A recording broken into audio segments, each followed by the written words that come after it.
Nobody in Pittsburgh wants to say it out loud, but the truth has been staring us in the face for years. The Steelers aren't stuck because of bad luck. They aren't stuck because of injuries. They aren't stuck because the league passed them by. They're stuck because Mike Tomlin, the face of this franchise, has one giant flaw that keeps slamming the brakes on this team's future. And the craziest part? It's been happening for so long that Steelers fans almost stopped noticing.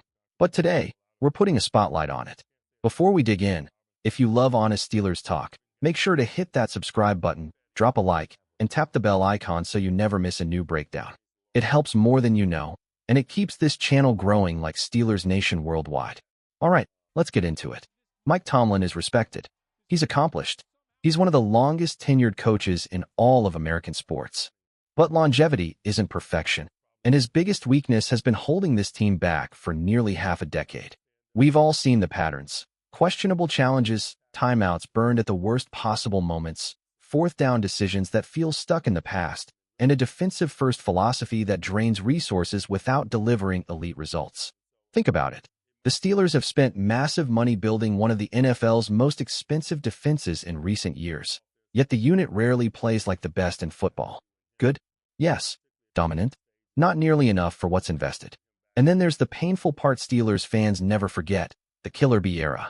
Big Ben, Le'Veon, an offense that could have rewritten history, but instead never even reached a Super Bowl under Tomlin again. That window should have produced trophies. It didn't. Fast forward to the last 8 years, 0-5 in the postseason. A franchise known for greatness now labeled just good enough. Good enough to get in, never good enough to advance. And every year, the same question grows louder. How long can Steelers Nation settle for mediocrity when the roster, the culture, and the fan base demand more? Stick with me, because the real reason behind this long-term struggle might shock you.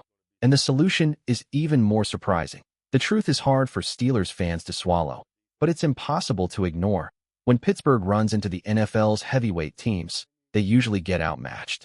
Not because they don't fight, not because they don't prepare, but because the ceiling feels lower than the teams that end up playing deep into January.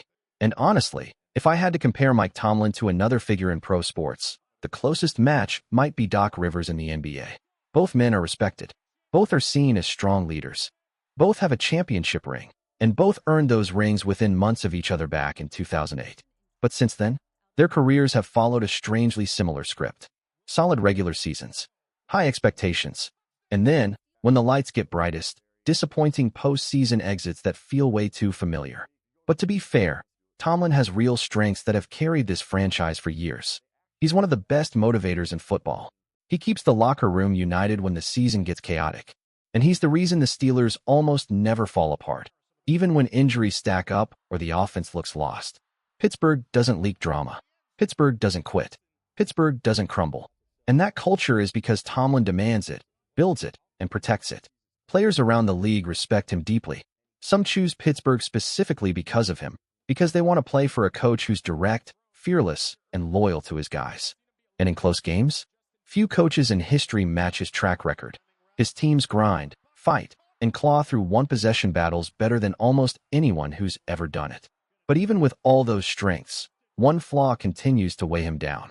A flaw that has quietly limited this franchise for more than 5 years. A flaw that might never disappear as long as he's in charge. And now, it's time to finally talk about it. While all of us are out here stressing over everyday choices, what to buy, what to cook, what game to watch, there's one decision Mike Tomlin makes every single week that has shaped the Steelers' identity more than anything else.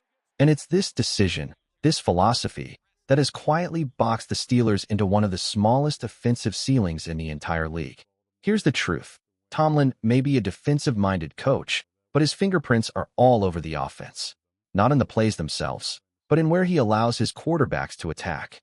For years now, no matter who's under center, no matter who's calling the plays, the Steelers avoid one area of the field like it's cursed, the intermediate and deep middle. It didn't matter if it was Matt Canada, or someone before him, or the new names that followed, the pattern never changed. Quarterbacks came and went, but the philosophy stayed the same. Kenny Pickett barely touched that part of the field. Justin Fields stepped in and did the exact same thing. Even veterans like Russell Wilson and Aaron Rodgers, guys who built careers attacking tight windows, suddenly stopped throwing between the numbers. And then Mason Rudolph, Same story all over again. This isn't coincidence. This isn't scheme. This is organizational direction. And the cost is enormous. When you cut out the middle of the field, defenses instantly know what's coming. They squeeze the sideline routes. They jump the outs and curls. They crowd the deep shots. They take away the explosive plays before the ball is even snapped.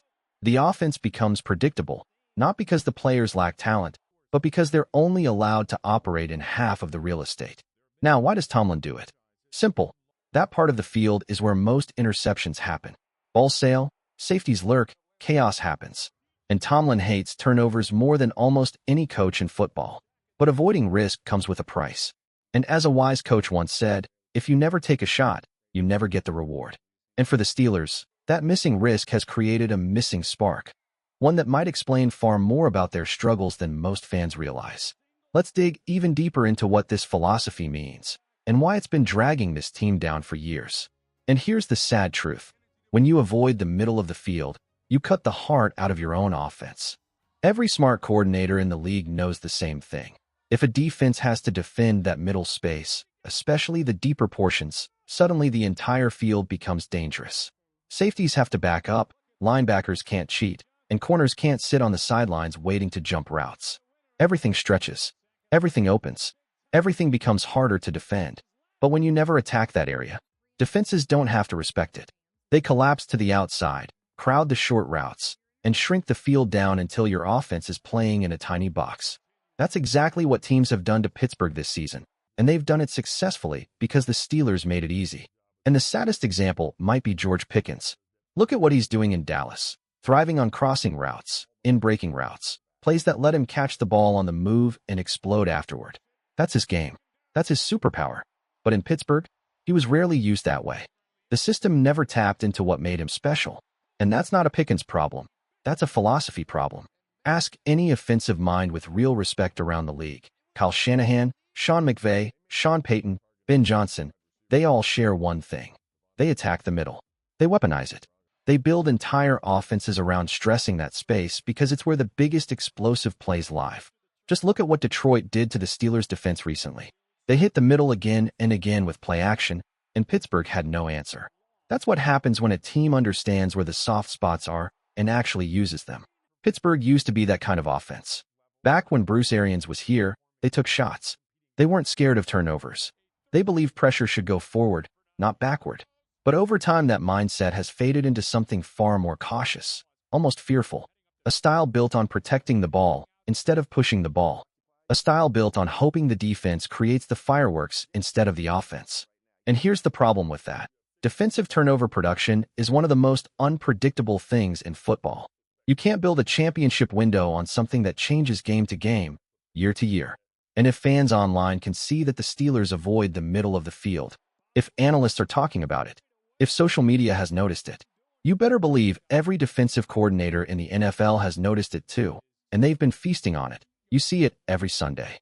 Defenses squeeze the sidelines, crowd the short routes, and force the Steelers to keep playing in the same tiny, predictable box. And even when the middle of the field is wide open, untouched, practically begging to be attacked, this offense still refuses to go there. But the issue goes deeper than philosophy. It's also the way the roster has been built. If you're going to run an offense built on short throws and sideline work, you need big, physical receivers who can win through contact, body defenders out of a route, and fight for tough catches. But Pittsburgh did the opposite. They let go of the best sideline ball winner in the league, George Pickens, only to replace him with DK Metcalf, a player whose game is built on speed and run after catch, not winning 50-50 balls in a phone booth. Metcalf is a monster in space, but that's not the way he's being used in this system. And the results show it. This is one of the toughest statistical seasons of his career. Then look at the rest of the receiver room. Small, electric, explosive athletes like Calvin Austin and Roman Wilson. They can fly. They can separate. They can run every modern route you'd want in a field-opening attack. But they're not built for contested sideline shots. And yet that's exactly what they're being asked to run. And the tight ends? Their best zone beater, their most natural chain mover, Pat Freiermuth, might as well be invisible. He's playing fewer snaps than players who shouldn't even be close to his target share. A player who thrives in traffic, who was born to work the middle, barely gets the ball. So what happens when you mix a cautious offensive philosophy with a roster completely incompatible with that philosophy? You get an attack that avoids the middle, can't consistently win on the sideline, and has no identity outside of quick passes and desperation yards after the catch. That puts everything on the quarterback. Aaron Rodgers, Mason Rudolph. It doesn't matter who's under center. They're stuck running an offense that doesn't reflect the talent they actually have. And that makes defenses' jobs easy. Protect the outsides, crowd the underneath stuff, and never worry about being punished deep. The craziest part? This roster should be an offensive coordinator's dream. These receivers are insanely fast. All three starters can clock in the 4.3s. Most teams would build an entire playbook around that kind of speed. They'd call posts, deep crossers, overs, digs, routes that create natural separation and stress the middle of the field. But in Pittsburgh, those routes barely exist. Instead of unleashing these guys into wide-open space, they're told to run straight up the boundary and hope for a go ball they're not built to win. True deep posts? Maybe one or two all season. Crossers? Almost none. Slants? Rare. This offense is wired for east-west movement, while the skill players are built for north-south destruction. It's a mismatch in philosophy, in design, in execution, and it's suffocating the potential of every weapon on the roster. This unit was built to slice up the middle of the field, but the system refuses to let them go there. You look at this Steelers offense, and it just feels like one thing is missing.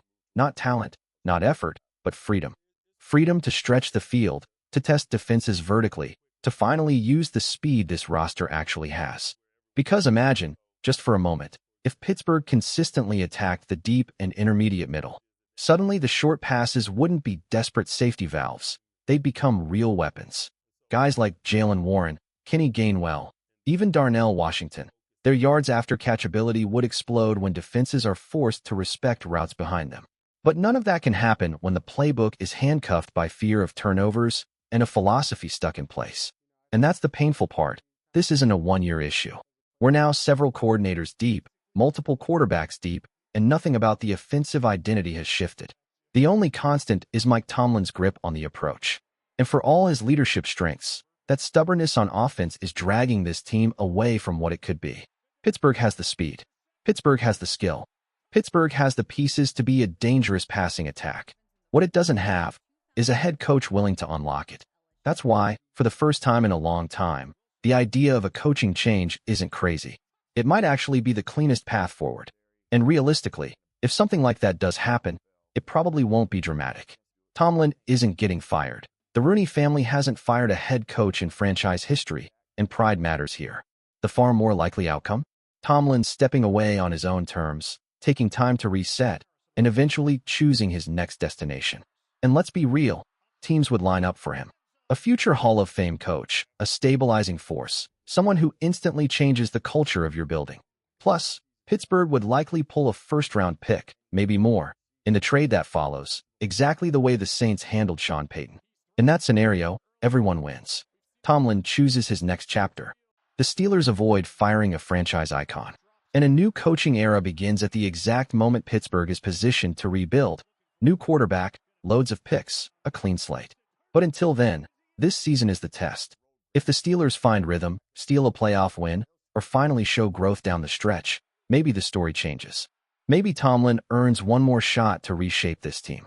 But if things keep spiraling, if the inconsistencies return, then for the first time in his tenure, the most logical move might be a peaceful, mutually respectful parting of ways. A new head coach, a new philosophy, a new identity, and maybe a new beginning for Pittsburgh Steelers football.